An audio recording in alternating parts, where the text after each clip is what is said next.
예금 투자나 적금 투자 이런 식으로 사실 이 자산을 형성을 하려면 굉장히 오랜 시간이 걸리고 물가 상승률을 커버하지 못하는 결과가 나올 수밖에 없다는 거죠. 그래서 어떤 방식으로든 위험 자산에 대한 좀 포지셔닝은 반드시 필요하다. 월급이 250만 원이다 라고 했을 때 최소 저축 금액은 60%면 한 150만 원 정도일 텐데, 그럼 150만 원을 12개월 1년 모으게 되면 1,800만 원입니다.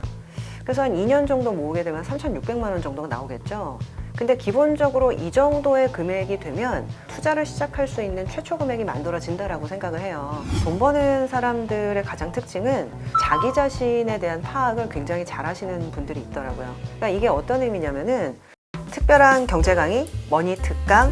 안녕하세요, 주식초등학교 여러분. 저는 오늘 특강을 맡은 신영증권의 박소연입니다. 잘 부탁드리겠습니다.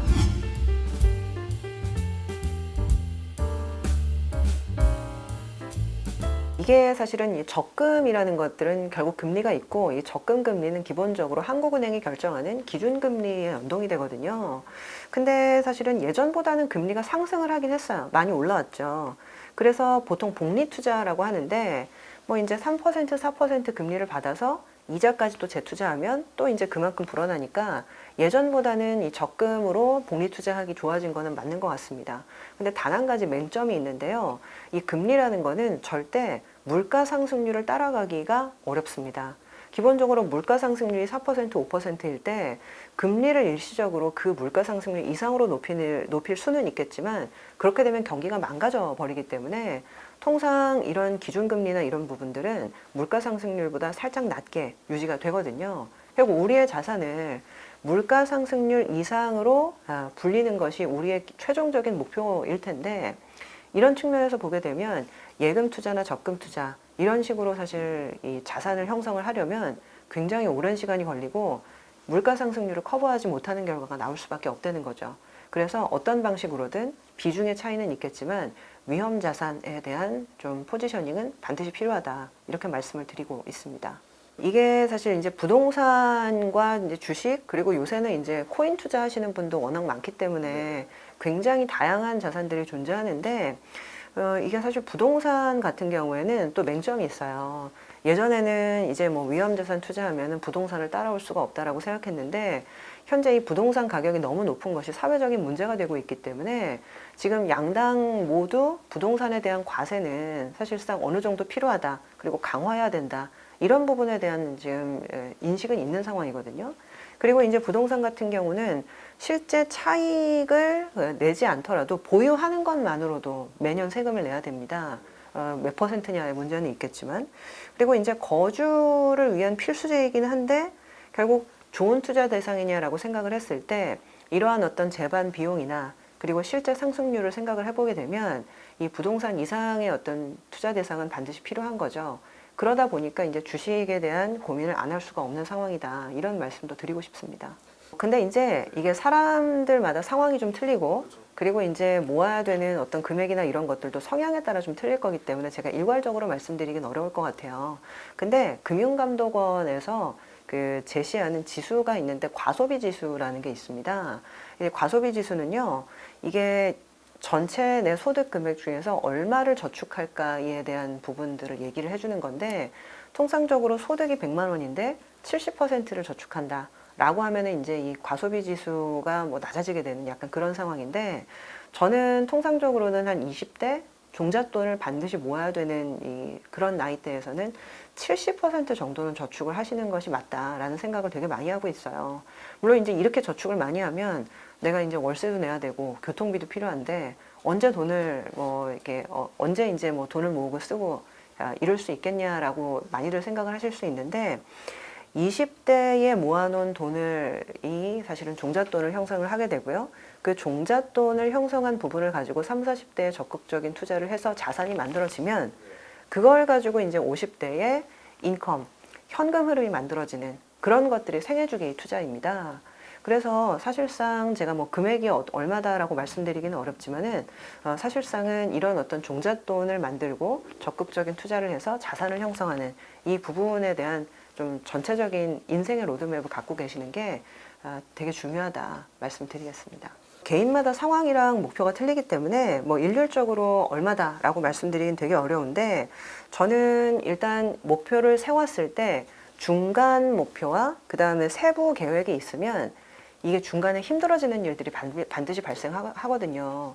뭐 이제 가족 중에 아픈 사람이 있을 수도 있고, 갑자기 제가 직장을 그만두고 대학원에 가거나 공부를 해야 되는 상황들이 발생할 수도 있는데, 이때마다 갑자기 뭐 생각했었던 목표들이 흔들릴 수 있거든요. 근데 이럴 경우에 흔들리지 않으려면 정말 장기적인 목표보다는 1개월 단위, 6개월 단위, 그리고 1년 단위의 아주 짧은 세부적인 목표가 있으면 그것을 조정하고 유지하는 데 굉장히 도움이 됩니다.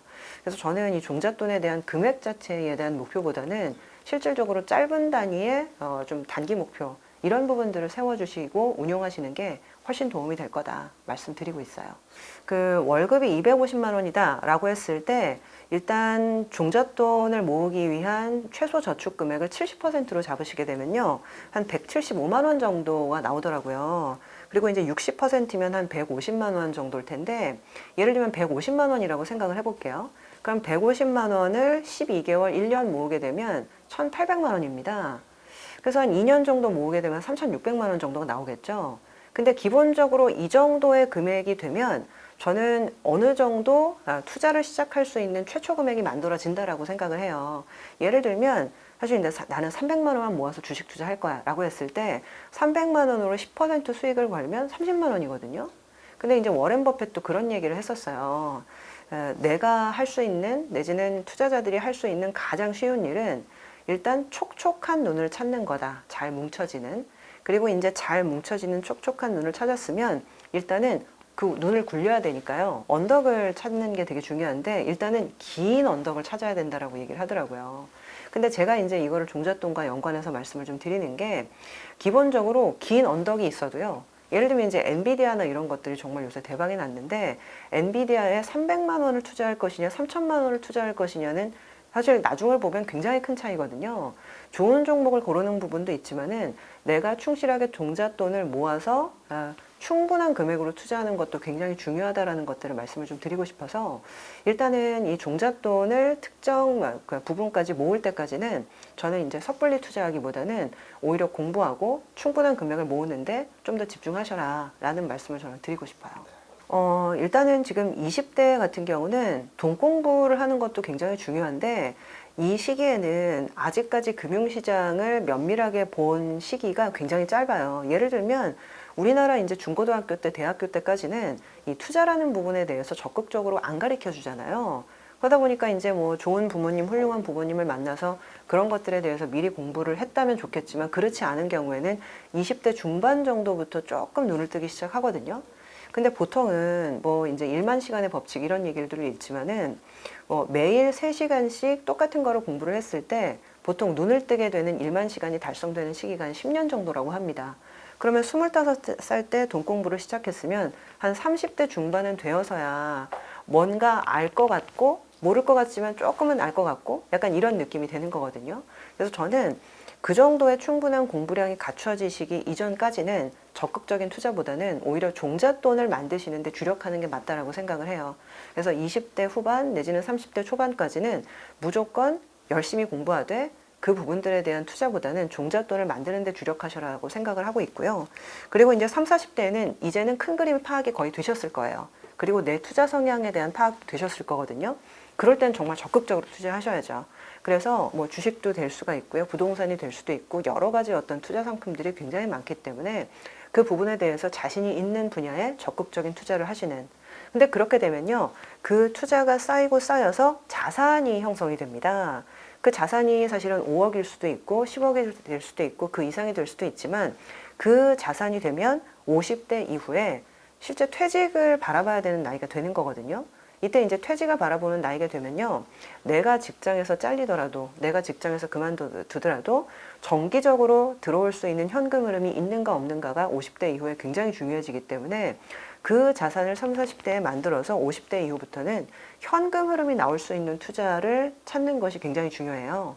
그래서 일반적으로 그 현금 흐름이라는 것들은 뭐 배당주가 될 수도 있고요, 채권 투자가 될 수도 있는데, 그러한 어떤 단계를 가지고 좀 투자의 좀 시계를 넓혀 가시는 게 가장 좋지 않을까 생각을 하고 있습니다.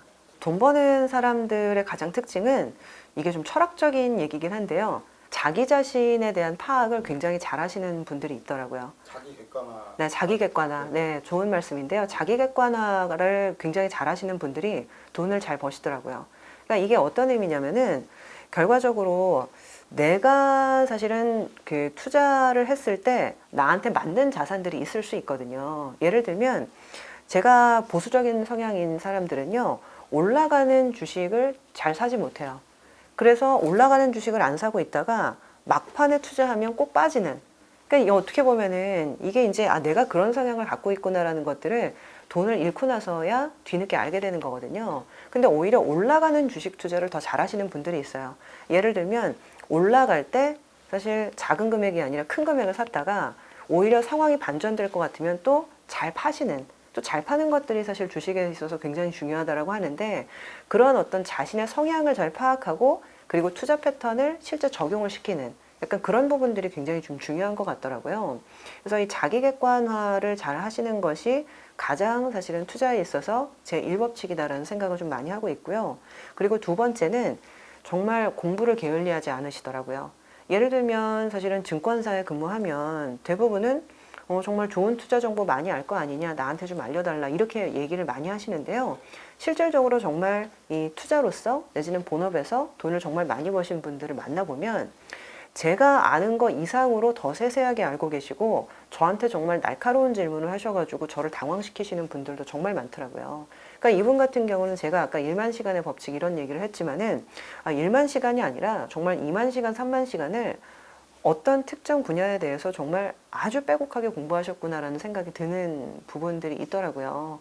그래서 저도 사실 증권사 들어온 지 20년이 넘었지만은 정말 더 공부를 많이 해야 된다라고 생각을 좀 하고 있고요. 어쨌거나 사실은 성실성 그리고 어떤 꾸준한 공부 이런 부분들이 정말 중요하다 이런 생각을 하고 있습니다. 사실 제가 어렸을 때는요, 이 돈에 대해서 관심을 가지거나 내지는 투자에 대해서 관심을 가지면 떼끼 어렸을 때부터 그런 거 관심 가지는 거 아니야 막 이런 식으로 어른들이 막 혼을 내고 그러셨거든요. 그러다 보니까 저는 제가 증권회사에서 근무하고 있지만 자본시장이나 금융시장에 대해서 실제 공부를 시작한 나이가 한 20대 한 중후반? 굉장히 늦었던 것 같아요. 그러니까 회사 들어와서 알게 된 거죠. 근데 최근에는 사실 그런 상황이 아닌 것 같아요. 오히려 이 돈 공부를 할 수 있는 좀 제반 여건이나 내지는 컨텐츠들이 정말 많이 갖춰졌기 때문에 오히려 지금은 훨씬 더 투자에 좋은 상황이다라는 생각도 하게 되더라고요. 근데 그만큼 더 경쟁이 굉장히 좀 치열하고 그리고 또 돈 벌기가 더 어려워졌다라는 얘기일 수도 있겠지만은 오히려 어떤 이런 사회 분위기 속에서 더 적극적으로 투자하고 또 적극적으로 공부할 수 있는 어떤 환경이 갖춰진 거는 저는 정말 좀 긍정적인 환경이라고 저는 보고 있습니다. 그래서 좀 더 즐겁게 그리고 어쨌거나 좀 좋고 재미있는 삶을 살기 위해서 투자가 필요한 거잖아요. 저는 돈은 그 크기만큼 우리의 삶을 지켜준다라고 생각을 많이 합니다. 오늘도 사실은 즐겁게 적극적으로 돈 공부하셨으면 좋겠습니다. 이상입니다.